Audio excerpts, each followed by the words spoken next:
부활절 오후 찬양 예배로 나오신 여러분 환영하며 축복합니다. 피곤하시죠? 새벽부터 다른 주일보다 조금 더 몸은 고단할 것 같습니다. 우리의 영혼은 기뻐 뛰어서 여러분의 속사람은 해바라기처럼 환하게 빛나는데 아무래도 몸은 조금 피곤해 보이는 듯합니다. 주님께서 피곤치 아니하도록 붙잡아 주시고 때마다 일마다 주께서 하시는 말씀처럼 주님의 음성으로 들려지는 이 시간이 되었으면 좋겠습니다. 예수님과 함께 걷는 사복음서 7번째 시간은 명절을 지키러 예루살렘에 올라오신 예수님과 함께하는 시간을 갖겠습니다. 그런데 사실 오늘 말씀을 준비하면서 몇 번이고 되뇌이며 물었습니다. 주님, 무엇을 말씀하고 싶으세요? 말씀 준비를 하는데 집중이 안 되는 겁니다. 본문은 결정을 해놓고 찬송가도 미리미리 이렇게 선곡을 해서 그렇게 주보 인쇄하기 며칠 전부터 올려놨는데 설교를 준비하려고 할 때마다 집중이 안 되는 거예요. 무엇이 문제인가 돌아보며 계속 질문을 했습니다. 주님, 부활절 주일 이 본문 말씀을 통해서 저에게 들려주실 말씀, 그 말씀은 무엇인가요? 우리에게 들려주실 말씀, 그 말씀을 들려주셨으면 좋겠습니다. 하나님께서 말씀하셨을까요? 안 하시던걸요. 그런데도 불구하고 집중이 안 될 때마다 무엇을 어떻게 준비해야 될지 갈피를 못 잡을 때마다 계속 질문하며 그렇게 설교를 준비한 것 같습니다. 지금 예수님은 유대인의 명절을 맞이해서 예루살렘에 올라가셨습니다. 이 명절을 칼빈은 오순절이라고 말을 합니다. 유대인의 명절이라고 표기되었지 유월절이라고 그렇게 기록하고 있지 않기 때문입니다. 왜냐하면 첫 유월절을 지나 유대를 떠나서 사마리아를 지날 때 추수하기 전 4개월 전이었던 것으로 보면서 그렇다면 그 이후 오순절이라고 하는 명절이 있으니까 이 오순절에 예수님이 예루살렘에 올라오지 않았을까 하는 생각을 하면서 칼빈은 오순절이었을 거다라고 말을 하는 것입니다. 그러나 거의 대부분의 학자들은 예수님의 공생애를 3년으로 본다면 이 절기를 유월절이라고 해석하고 그렇게 여기고 있는 것을 이렇게 보았습니다. 준비를 하면서. 그래서 여러분께 말씀드리기는 이 명절이 딱 오순절이다 또는 유월절이다 라고 말씀드리기는 어렵습니다. 하지만 많은 분들이 여기고 있는 보편적인 유월절로 여기고 있길래 저도 유월절이라고 그렇게 생각을 하며 여러분에게 말씀을 드립니다. 아무튼 예수님은 지금 갈릴리 지역에서 가, 전, 고 아시죠? 가르치시고 전파하시고 고치시는 그 모든 사역을 1차 갈릴리 사역을 마치고 지금 예루살렘에 올라오신 것입니다. 그런데 올라오시자마시자 갈릴리 지역에서 했던 사역을 안 하실까요? 예루살렘에 올라오셔서도 계속 이어서 가, 전, 고 가르치시는 사역, 전파하시는 사역, 고치시는 사역을 한 것입니다. 그런데 공교롭게도 예루살렘에 올라와서 하신 일이 38년 된 병자를 고치는데 이 고친 사건이 안식일에 하신 것입니다. 이 사역을 통해서 그렇지 않아도 눈에 가시처럼 호시탐탐 저 예수라는 사람이 누구길래 많은 병자를 고치며 저 예수라는 사람이 누구길래 온 회중이 쫓아다니며 무리들을 끌고 다니는가 하면서 유대 종교 지도자들은 마땅치 않아서 그렇게 보고 있는데 예루살렘에 올라온 그것도 명절을 지키기 위해서 수많은 사람들이 모여 있는 가운데 안식일에 병자를 고친 것입니다. 이 일로 인해서 종교 지도자들, 유대 종교 지도자들은 다시 예수님을 죽이고자 하는 마음까지 품을 만큼 적개심을 갖게 됩니다. 왜냐하면 38년 된 병자를 안식일에 고쳤을 뿐만 아니라 이때 예수님은 하나님을 아버지라고 하며 자신을 하나님과 동등히 여겼기 때문입니다. 그런데 한번 생각해 보십시오. 여러분이 유대 종교 지도자들이라고 한다면, 아니 꼭 종교 지도자가 아니라고 해도 그 시대를 살고 있는 유대인이라고 한다면 자기가 하나님과 똑같이 동등한 위치에 있는 하나님 아버지고 자기는 아들이라고 한다면 여러분은 어떻게 받아들이시겠어요? 유대 종교 지도자들의 반응이 좀 이해되고 정당한 반응이라고 그렇게 볼 수 있지 않을까요? 하지만 예수님은 사람의 생각하고 아무런 관련 없다는 듯이 아랑곳하지 않고 자신이 하나님의 아들됨을, 그렇게 하나님과 동등임을 설명하고자 아닙니다. 우리 같으면 사람인지라, 그리고 참 하나님 참 인간이 아니니까. 아닙니다. 무슨 말씀이에요? 사람인 내가 어떻게 하나님과 동등할 수 있겠습니까? 아닙니다. 하나님께서 하셨습니다. 아닙니다. 하나님의 은혜입니다. 아닙니다. 하나님께 영광을 올려드립니다. 이렇게 해야, 그죠? 그게 이렇게 순리대로 기정사실인 것 같은데 예수님은 오히려 사람들을 향하여 이 문제시하는 그 사람들에게 예수님이 어떤 사람인가를 계속해서 설명하고 싶어 하십니다. 복음서에서는 예수님 자신이 누구인지 설명하는 글이 이곳저곳에 많이 기록되어 있습니다. 왜 예수님은 자기 자신을 자꾸 설명하려고 할까요? 변명하듯이 왜 자꾸 얘기하려고 할까요? 사실 불교의 석가는 자기가 누구인지 설명하려고 하지 않습니다. 자신이 결코 신적인 존재라고 이야기하지도 않습니다. 말한 적이 없다고 합니다. 그저 생로병사의 직면에서 정직하게 인생을 철학적으로 그저 사색할 뿐이었습니다. 자신의 정체에 무슨 비밀이 있는 양 설명하지 않았다는 것입니다. 왜냐하면 그는 비밀이 없었기 때문입니다. 뭔가 계시에서 보여줄 비밀이 없는 우리와 성정이 똑같은 사람이었습니다. 죄인으로 태어나서 죄인으로 살다가 죄인으로 죽어간 한 사람에 불과했기 때문에 자기가 신이 아니니까 설명할 것도 없었고 가르칠 것도 없었고 누군가를 살릴 권세도 없었기 때문입니다. 하지만 예수님은 참 사람이었지만 참 하나님이셨기에 하나님을 계시하고자, 즉 가르쳐 보여주고자 설명하고 또 설명하시는 것입니다.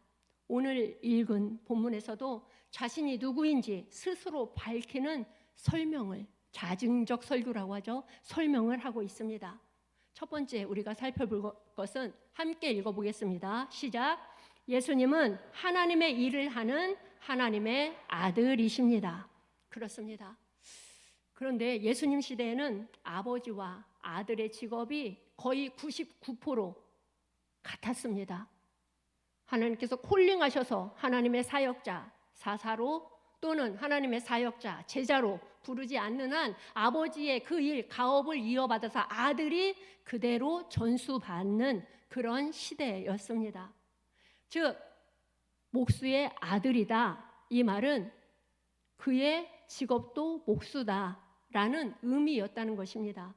이 어법은 예수님을 하나님의 아들이라고 부르는 것이 무엇을 의미하는지 알려주기에 유대 종교 지도자들은 예수를 죽이고자 한 것입니다. 19절 하반절에서 보면 이렇게 기록되어 있습니다. 함께 읽겠습니다. 시작. 아들이 아버지께서 하시는 일을 보지 않고는 아무것도 스스로 할 수 없나니 아버지께서 행하시는 그것을 아들도 그와 같이 행하느니라. 아멘. 아버지께서 행하시는 그것을 아들도 그와 같이 행하느니라. 라고 이야기하고 있습니다. 여기서 그와 같이 해당하는 헬라어는 호모이오스라고 합니다. 이 호모이오스는 흉내를 내거나 모방한다고, 그와 같이 따라한다, 따라쟁이가 아닙니다. 저는 따라하는 거 좋아합니다. 내게서는 창조에 해낼 뭐가 아무것도 없습니다. 그래서 따라하는 거 좋습니다. 예수 따라쟁이 하면 좋겠습니다. 예수님만 따라가야 하는데 가끔 보면 좋은 거 있으면 그것도 따라합니다. 네, 좋은 것은 취하고 예수님을 닮아가는데 유익하게 하는 그런 도구가 되었으면 하는 바람으로 따라쟁이를 합니다. 이런 것처럼 뭔가 모방해서 흉내낸다는 뜻이 아니라 그와 같이 이 호모이오스라는 헬라어는 본질상 동일하게 행한다. 본질상 아버지 하나님과 동일하게 행한다라는 의미가 있다는 것입니다. 또한 이 말씀에 행하다라는 뜻이 포이에오가 있는데, 이 포이에오가 앞에는 현재 가정법으로, 그러니까 하나님께서 무엇을 하신다면 하는 그 포이에오로 쓰여지는가 하면, 뒤에는 현재 능동태인 포이에이로 쓰여집니다. 하나님 아버지께서 그 일을 하신다면 지금 이곳에서는 이렇게 하고 있다. 현재 능동태로, 현재 진행형으로 그렇게 하고 있다는 것을 말하고 있습니다. 이는 아버지와 아들의 행위가 같은 시점에 하늘에서도 땅에서도 동일하게 이루어지고 있음을 강조하고 있는 어법이라고 볼 수 있습니다. 왜냐하면 예수님의 행하신 모든 것은 모두 하나님이 하신 것을 보고 하신 것이지 스스로 하신 것이 없다라고 하는 말을 증명하고 있기 때문입니다. 그 예수님은 안식일에 일하신 이유를 설명하는데 17절에서 하신 말씀과 이어진다고 볼 수 있습니다. 오늘 본문에는 없지만 17절에서 보면 아버지께서 일하시니 나도 일한다 라고 표현을 합니다. 이 말씀이 19절부터 우리가 읽지 않은 뒤 47절까지 이어진다고 보면 좋을 것입니다. 이를 통해 예수님은 치유하시고 생명을 주고 회복시키시는 그 일이 아버지께서 그 일을 하고 계신다는 것을 지금 이 땅에서 증명하고 보여주고 또한 가르치고 있는 것입니다. 그런데 왜 유대 종교 지도자들은 이 예수님을 죽이려고 할까요? 38년 된 병자를 고쳐주어서 그랬을까요? 그뿐이 아닙니다. 그것뿐만이 아니라는 이야기입니다. 그들은 표면적 이유는 그렇습니다. 안식일을 범했다는 것입니다. 두 번째 표면적 이유는 하나님과 자신을 동등하게 여기는 그 예수, 하나님과 동등히 여기니까 살려둘 수 없다는 그 마음으로 죽이고자 하는 것입니다. 그런데 이건 표면적 이유지, 그 속을 들여다보면 내면적 이유는 따로 있는 것을 우리는 알아야 할 것입니다. 왜 그런 표면적 이유가 드러났을까요? 그들의 마음, 그들의 생각은 왜? 그 이유는 바로 그들이 하나님을 바라보고 있지 않다는 데서 있는 것입니다. 하나님께서 모세에게 율법을 주셨을 때는 그 율법을 통해서 그 시대의 고대 근동 지역에서 백성을 보호하고 그 생명을 지키고자 하는 사랑의 마음에서 계명을 주고 율법을 주고 규례를 주었습니다. 그런데 지금 그 율법을 지키며 규례를 지키며 이 유대 종교 지도자들은 안식일을 짐을 옮겨서는 안 된다는 그 계명을 어겼다는 것으로 예수님을 죽이고자 하는 것입니다. 율법 자체에 매여서 율법 정신은 잃어버렸다고 볼 수 있지 않을까요?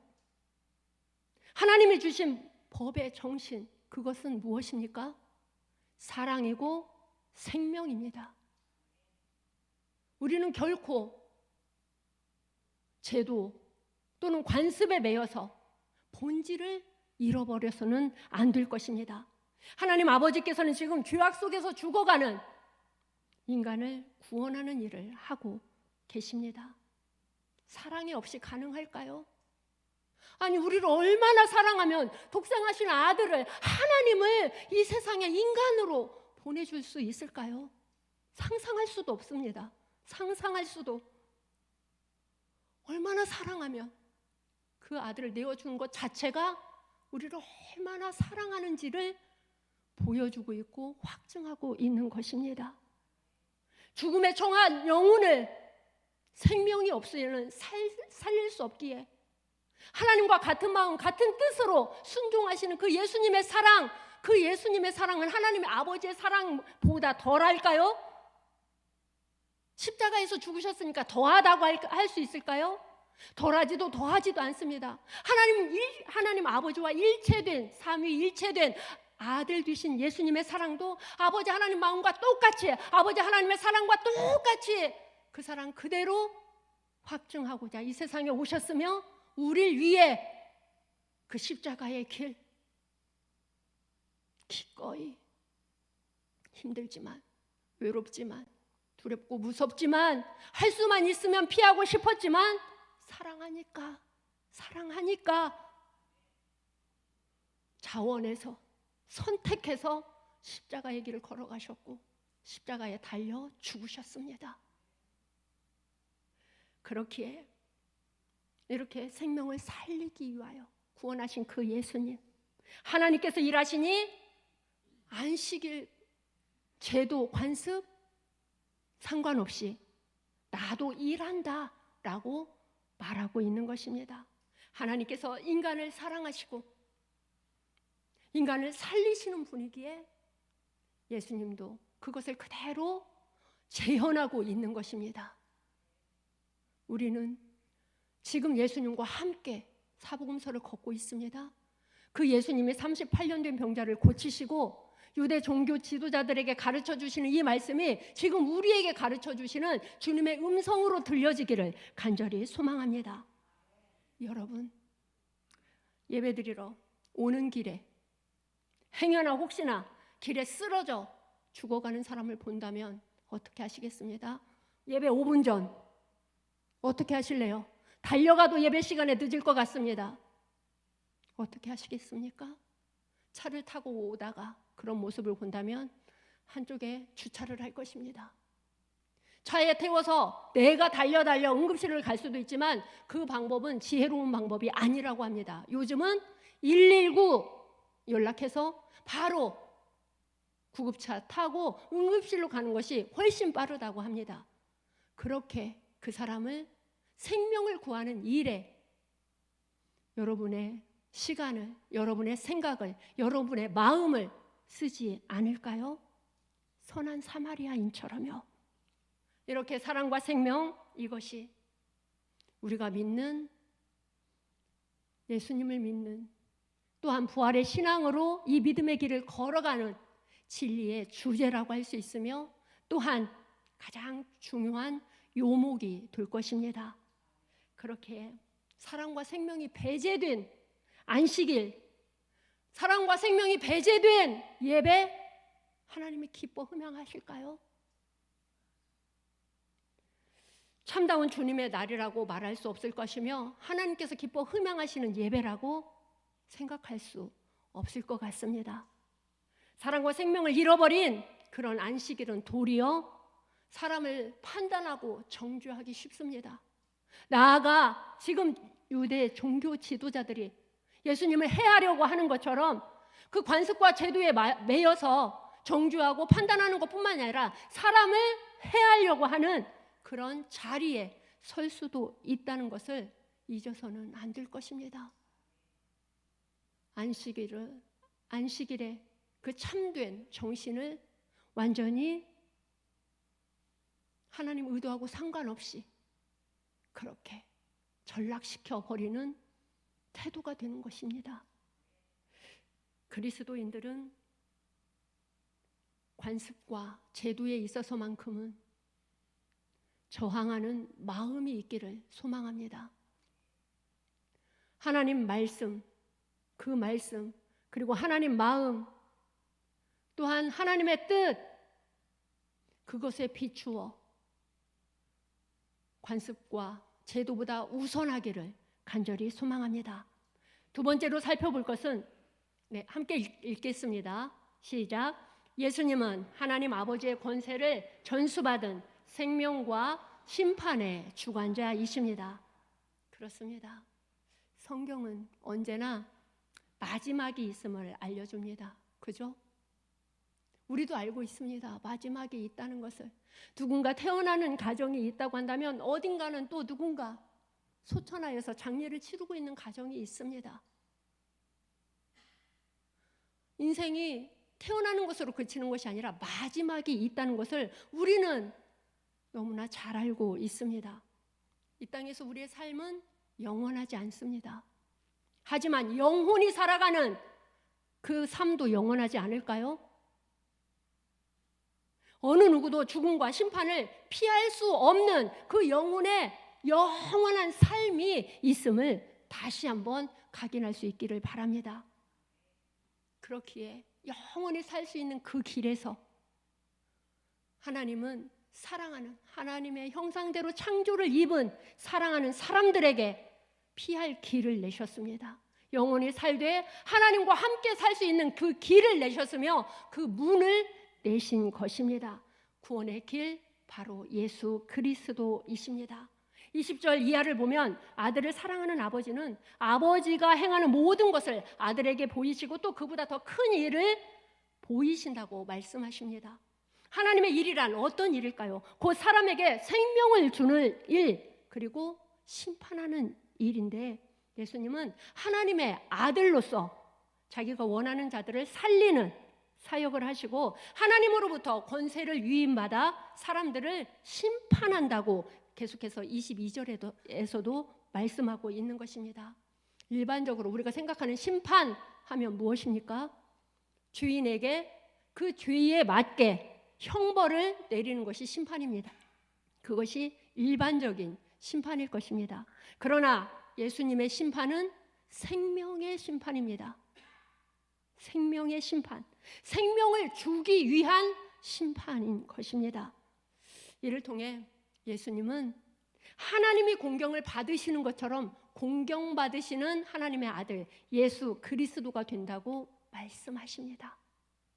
심판을 통해 예수님을 하나님처럼 공경하는 우리가 된다고 말씀하고 있는 것입니다. 예수님을 통하지 않고서는 어느 누구도 하나님을 알 수도 없고 예수님을 통하지 않고는 하나님 아버지의 그 은혜를 받을 수도 없으며 예수님을 통하지 않고는 그 심판에서 피할 수도 없는 것입니다. 하나님 아버지를 사랑하십니까? 하나님 아버지를 사랑하시는 것만큼 그 아들 예수 그리스도를 사랑하는 우리 모두가 되기를 간절히 소망합니다. 본문 24절에서는 내 말을 듣고 나를 보내신 이를 믿으면 그 믿음으로 영생을 얻으며 사망에서 생명으로 옮겨진다고 말씀하고 있습니다. 성부 하나님은 이 아들을 아낌없이 내어주시고 아들을 통해 이 땅이 우리의 심령, 이 땅이 우리의 가정이라는 땅이 우리의 삶의 터전이라고 하는 이 땅이 온 인류가 살아가고 있는 이 지구 마을이 생명 얻기를 원하시는 것입니다. 예수님의 말씀을 듣고 받아들이는 자는 하나님이 예수님을 보내신 것을 믿는 것이며 이것이 바로 하나님을 공경하는 것이고 예수님을 공경하는 것입니다. 이 사람은 이미 영생을 얻은 것이라고 믿으시기 바랍니다. 왜냐하면 그 사람 안에 하나님의 새로운 생명이 들어왔기 때문입니다. 이미 죽었지만 주님의 보혈의 피로 그 피값으로 다시 살리신 새 생명이 들어왔다고 말씀하는 것입니다. 사람은 그래서 심판을 받을지어도 영벌에 들어가는 것이 아니라 주님과 함께 영원히 천국에서 영생을 살아가는 그런 천국 백성이 되게 하는 것입니다. 예수님은 심판자이지만 친히 주인들에게 생명을 주는 길과 진리와 생명이 되셨습니다. 하지만 예수님은 현세의 생명을 주는 역사를 놀랍게 여기지 말라고 말씀하십니다. 현세의 생명을 주는 것 이것만으로 놀랍게 여기지 말라고 말씀하시는데 왜 그럴까요? 왜? 더 놀라운 일이 있기 때문입니다. 이거보다 더 놀라운 일이 무엇일까요?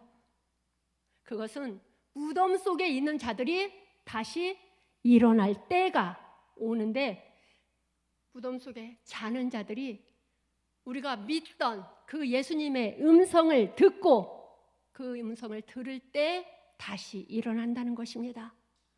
예수님은 부활의 첫 열매가 되셨습니다. 부활의 첫 열매가 되기 전에 이미 죽은 자를 살리며 다시 살리는 역사를, 그리고 생명을 주는 역사를 우리에게 똑똑히 보여주시고 가르쳐 주셨습니다. 그리고 하나님께서는 죽은 지 사흘 만에 예수님 부활의 첫 열매가 되게 하시며 또한 우리에게 확증해 주셨습니다. 그 하나님께서 우리에게 더 놀라운 일을 행하신다고 하는 그 일이, 주님의 음성을 들을 때가 오나니 곧 그때에 주님의 음성을 듣는 모든 자들이 무덤에서 잠을 자다가 다시 일어나 부활한다고 말씀하고 있는 것입니다. 하지만 여러분, 부활에는 천지 차이가 있습니다. 선한 일을 행하는 자는 생명의 부활로, 악한 일을 행한 자는 심판의 부활로 나온다고 하기 때문입니다. 결국 부활의 결과는 그 사람이 살아있을 때 어떤 선택을 하느냐에 따라서 달라진다는 것입니다. 지금 행하고 있는 그 선택에 따라서, 지금 행하고 있는 선택에 따른 삶에 따라서 심판의 결과가 달라진다는 것입니다. 그런데 어렵지 않나요? 우리가 어떻게 선하게 살 수 있어요? 이 마음이 악한 것 뿐인데, 냄새 나는 것 뿐인데, 어느새 나도 모르게 말씀하고는 아무 상관이 없는 규성이 가득한 것들이 채워져 있는데 어떻게 선하게 살 수 있을까요? 주님, 또 물었습니다. 어렵습니다. 어떻게 선하게 살 수 있습니까? 인간이, 선한 사람은 한 사람도 없다고 말한 이 인간이 어떻게 선한 일을 할 수 있을까요? 그것은 바로 24절 상반절에 있는 말씀, 예수님의 말씀을 믿고 또 그분을 보내신 일을 믿는 것이 선한 일이라고 말씀하고 있는 것을 우리는 확인할 수 있습니다. 하지만 여러분, 예수님을 알고 나는 구원받았다고 쉽게 생각하지 마십시오. 예수님을 안다는 것에서 그치면 그걸로 자기 생각에 빠져서 구원 얻을 거라고 하는 자기 확신에 빠지는 결과를 낳게 될 것입니다. 구원은 예수님을 아는 것과 예수님을 믿는 것이 하나가 될 때, 그때 이루어지는 것입니다.